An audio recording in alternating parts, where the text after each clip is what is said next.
আসসালামু আলাইকুম।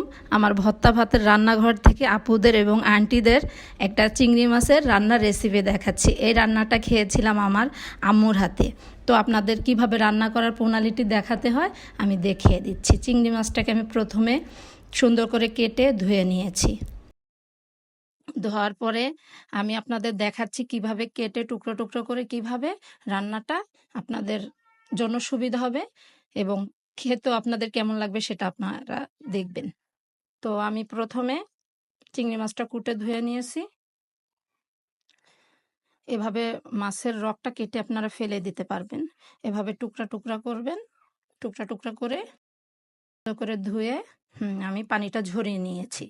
পানিটা ঝরিয়ে আমি আপনাদেরকে দেখিয়ে দিচ্ছি কি কি লাগবে। প্রথমে আমি নিয়েছি সরিষার তেল, তারপরে নিয়েছি পেঁয়াজ কুচি, তারপরে নিয়েছি মরিচের ফাঁকি, তারপরে নিয়েছি লেবু পাতা। লেবু পাতাটা আপনাদের দেখিয়ে দিচ্ছি, কিন্তু আমি টুকরা টুকরা করে নিয়েছি।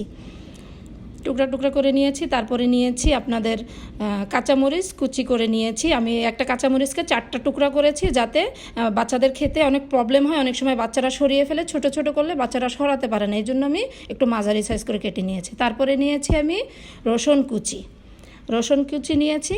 এখন আমি চুলায় কড়াইটা বসিয়ে দিয়েছি, সয়াবিন তেল দিয়ে দিয়েছি।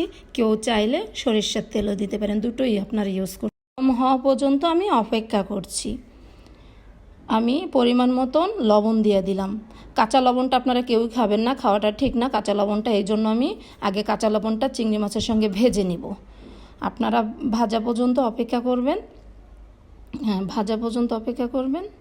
তো যতক্ষণ পর্যন্ত বাদামি কালার না হবে ততক্ষণ পর্যন্ত আপনারা ভাজতে থাকবেন।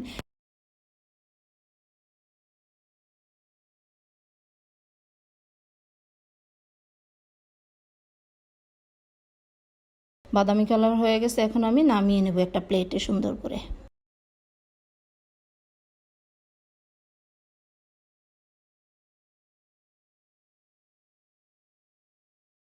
আমি নিয়ে নিচ্ছি পেঁয়াজ কুচি,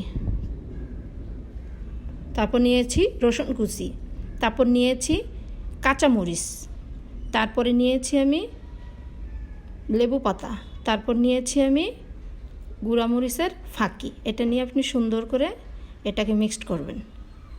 সরিষার তেল নিয়েছি আমি 3 থেকে 4 চামচ, যে যতটুকু খাই নিতে পারেন।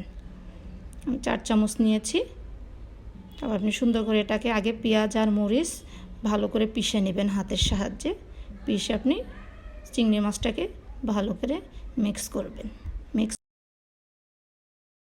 আপনাদের জন্য আমি বানিয়েছি চিংড়ি মাছের সুস্বাদু ভর্তা। আমার পাশে থেকে আমার চ্যানেলটি সাবস্ক্রাইব করে দেবেন, আমি যেন নতুন নতুন আপনাদের সুন্দর সুন্দর ভর্তা করে দেখাতে পারি। আসসালামু আলাইকুম।